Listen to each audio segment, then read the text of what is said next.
Kobaran api melahap habis sebuah pabrik produksi peralatan rumah tangga di kawasan industri modern Cikande, Kabupaten Serang, Banten. Kebakaran diduga dari korsleting sebuah oven yang tiba-tiba mengeluarkan asap tebal lalu menimbulkan percikan api dan cepat menyebar ke seluruh bangunan. Saat kejadian, sejumlah karyawan yang tengah bekerja tak sempat menyelamatkan peralatan maupun produk yang dihasilkan. Api juga merembet ke area gudang penyimpanan tempat barang-barang jenis mebel yang telah selesai pengerjaan. Proses pemadaman membutuhkan waktu cukup lama karena banyaknya material yang mudah terbakar. Beruntung tak ada korban jiwa maupun luka luka. Kepolisian telah memasang garis polisi dan masih melakukan penyelidikan untuk mengungkap penyebab pasti terjadinya kebakaran. Dari Serang, Banten, Mahesa Apriandi, iNews melaporkan.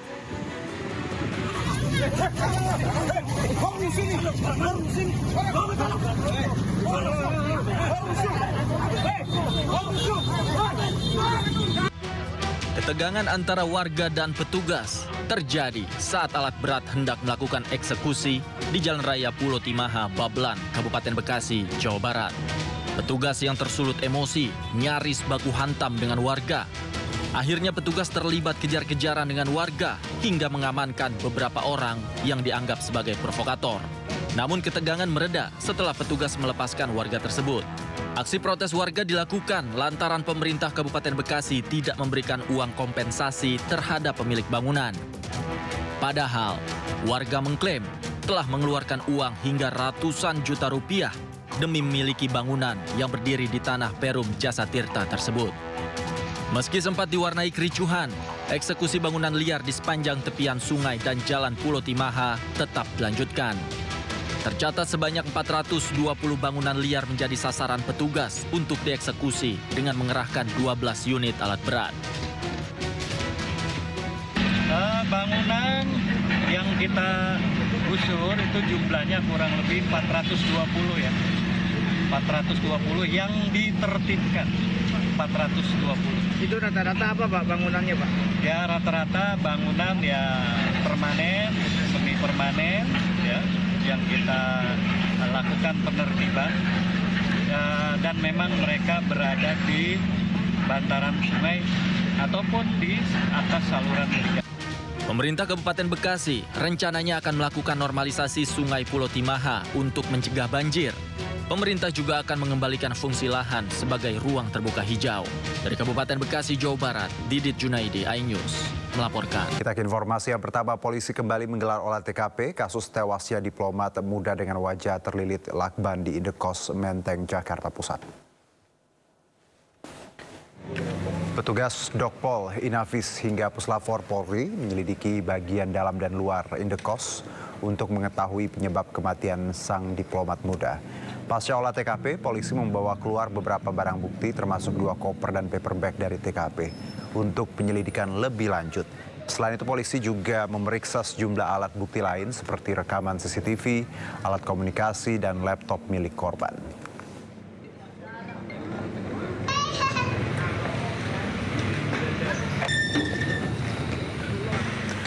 Sebelumnya, Rabu kemarin, polisi juga menggelar olah TKP demi mengungkap tewasnya diplomat muda Kemlu. Polisi memeriksa 5 saksi dan 2 rekaman CCTV. Petugas gabungan Polres Metro Jakarta Pusat dan tim Inafis Mabes Polri Rabu kemarin kembali menggelar olah TKP kasus tewasnya Arya Daru Pangayunan, diplomat muda Kemlu, di kos-kosannya di kawasan Menteng, Jakarta Pusat. Penyelidikan lanjutan dilakukan untuk mengungkap penyebab kematian korban. Polisi juga periksa 5 saksi yang diduga terkait korban. Selain itu, polisi periksa kamera CCTV di lokasi kejadian. Sementara kita telah melakukan pemeriksaan terhadap 5 orang saksi ya. Istri korban, rekan korban, penjaga, kemudian teman tetangga juga sudah. Kita sudah melakukan olah TKP, kemudian untuk lebih memantapkan lagi olah TKP, barusan dari tim Pusiden Mabes Polri ikut membantu kita untuk membuat lebih terang apakah ini korban ini benar-benar meninggal karena apa gitu kan. Arya ditemukan meninggal secara mengenaskan di kamar kos-kosannya di Menteng, Jakarta Pusat Selasa pagi kemarin.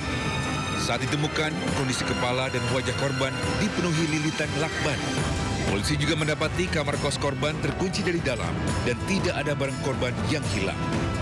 Tim Liputan iNews melaporkan. Ya, pemirsa, CCTV merekam detik-detik ditemukannya Arya Daru Pangayunan, diplomat muda Kemlu yang tewas di kamar kosnya di kawasan Menteng, Jakarta Pusat. Dalam rekaman CCTV, dua pria yang salah satunya penjaga kos korban membuka paksa jendela kamar untuk mencari keberadaan korban. Pencarian korban setelah pihak keluarga menghubungi penjaga kos untuk menanyakan keberadaan korban yang selama 2 hari tidak bisa dihubungi. Saat itulah korban ditemukan tidak bernyawa dalam kondisi kepala terlilit lakban serta tertutup selimut.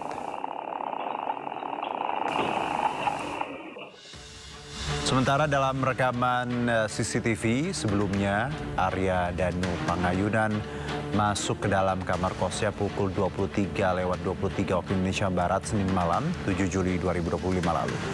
Tak ada gerak-gerik aneh dan mencurigakan dari Arya saat berjalan memasuki kamar. Pukul 23:34 korban terlihat membuang sampah dan masuk kembali ke kamar kosnya. Ya, kita lihat ini korban sedang menuju tempat sampah untuk membuang sampah. Dan keesokan paginya Arya ditemukan telah meregang nyawa terbaring di dalam kamar. Saat ditemukan, pria asal Yogyakarta itu dalam kondisi terlentang dengan kedua kaki terlipat dan kepala terlilit lakban.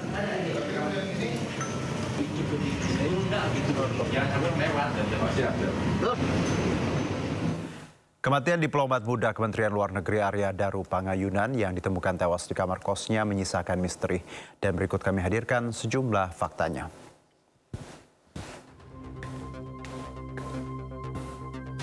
Ya, kamar indekos korban diketahui terkunci dari dalam. Tidak ada tanda-tanda kekerasan pada jasad korban. Polisi pun mengkonfirmasi tidak ada barang yang hilang di kamar indekos korban. Berdasarkan rekaman CCTV, pada pukul 11 malam korban masih terlihat berinteraksi dengan penjaga indekos. Korban diketahui terakhir berkomunikasi dengan istri pada Senin malam pukul 21:00 waktu Indonesia Barat. Namun Selasa pagi sang istri mencoba menghubungi namun tidak tersambung. Sang istri pun meminta pengelola indekos untuk mengecek kamar korban. Pengelola indekos pun membuka paksa kamar korban dan menemukan korban sudah dalam kondisi tak bernyawa. Jasad korban ditemukan dengan kondisi kepala yang dilakban dan hingga kini pihak kepolisian masih terus menyelidiki penyebab kematian korban.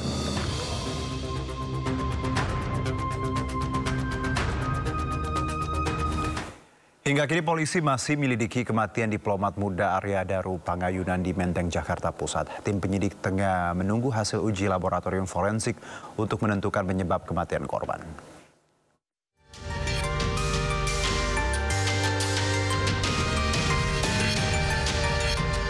Kematian diplomat muda Arya Daru Pangayunan menyisakan banyak kejanggalan yang menimbulkan pertanyaan publik.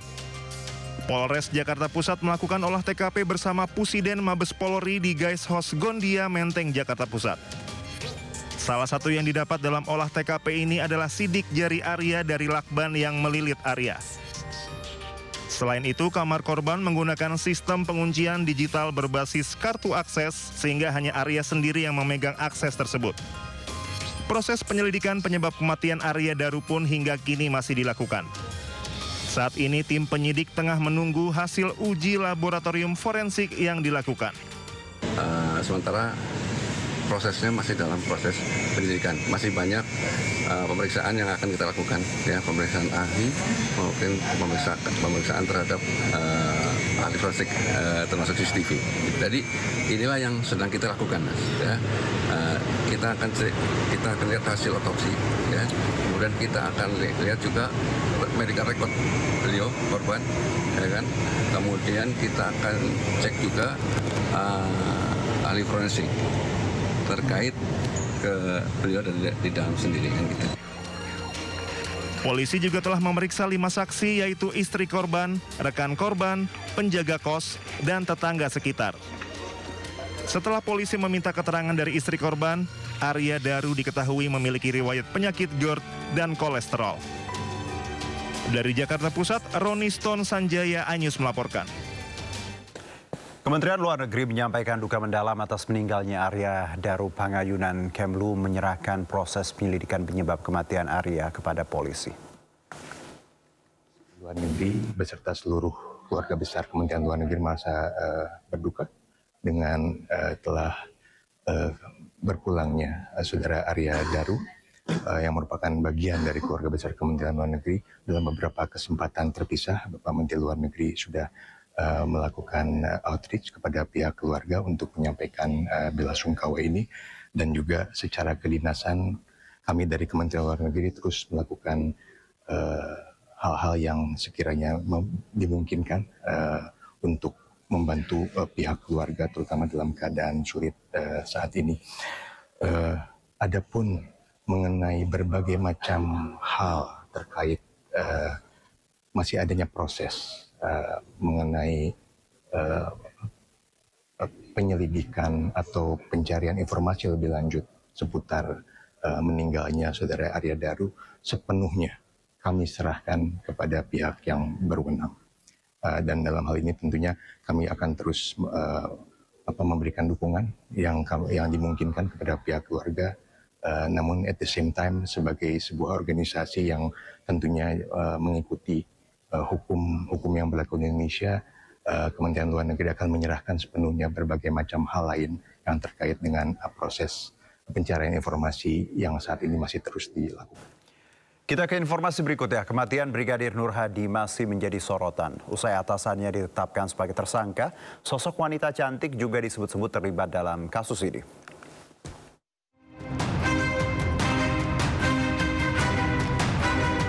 Misteri kematian Brigadir Nur Hadi mulai terkuak. 2 orang atasannya berpangkat komisaris polisi dan inspektur 2 menjadi tersangka. Kedua atasan tersebut menghabisi nyawa Nur Hadi lantaran cemburu dan tersinggung karena korban menggoda serta merayu teman wanita salah seorang tersangka. Hasil otopsi menunjukkan bahwa Brigadir Nur Hadi tewas karena dicekik dan luka di sekujur tubuh akibat dianiaya. Kami lakukan pemeriksaan dalamnya kami temukan ada luka memar atau resapan darah di kepala bagian depan maupun di kepala bagian belakang. Kalau berdasarkan teori, maka kepalanya yang bergerak membentur benda yang diam. Itu yang pertama. Kemudian pada pemeriksaan lehernya ditemukan ada fraktur atau patah tulang pada tulang lidah. Kalau tulang lidah yang mengalami patah, maka lebih dari 80% penyebabnya karena pencegahan. Tak hanya atasan Nur Hadi yang jadi tersangka, salah satu tersangka adalah wanita cantik bernama Misri Puspita. Di akun media sosialnya, Misri diduga pernah menjadi finalis ajang Duta Muslimah pada tahun 2019. Menurut keterangan kuasa hukum Misri, wanita kelahiran Jambi ini adalah tulang punggung keluarga dan menghidupi 5 orang saudaranya. Dalam kasus ini, Misri diduga menerima bayaran sebesar 10 juta rupiah dari Kompol Madeyogi Purusa Utama. Ia dibayar untuk menemani pesta dan bermalam di villa tempat pembunuhan itu terjadi. Tim Liputan iNews melaporkan.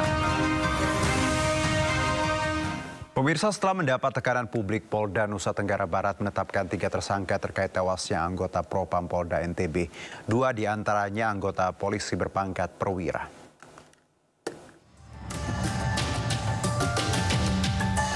Polda Nusa Tenggara Barat menetapkan 3 tersangka dalam kasus kematian Brigadir Nur Hadi.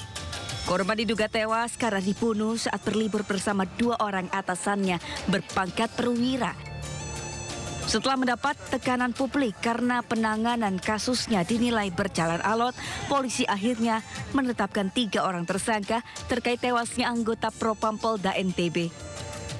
2 orang diantaranya polisi berpangkat perwira dan merupakan atasan korban, yakni Kompol Y dan Ibda H. Sementara 1 lainnya wanita berinisial M, teman salah seorang tersangka. Polisi menyebut para tersangka menghabisi nyawa korban, diduga karena cemburu dan tersinggung karena korban sempat menggoda dan merayu teman wanita salah seorang tersangka. Pelaku masih belum memberikan gambaran jelas terkait dengan pengakuannya, ya. Tetapi kita berdasarkan, saya sampaikan dari awal, kami berdasarkan dari keterangan hasil ekshumasi, ahli pidana dan ahli poligraf. Kenapa kita bisa memastikan bahwa kita tetapkan tersangka. Fakta-fakta baru terungkap dalam kasus kematian tragis Brigadir Nur Hadi di Gili Trawangan, Lombok Utara. Penyebab kematian korban ternyata akibat adanya tindak kekerasan yang diduga dilakukan atasannya.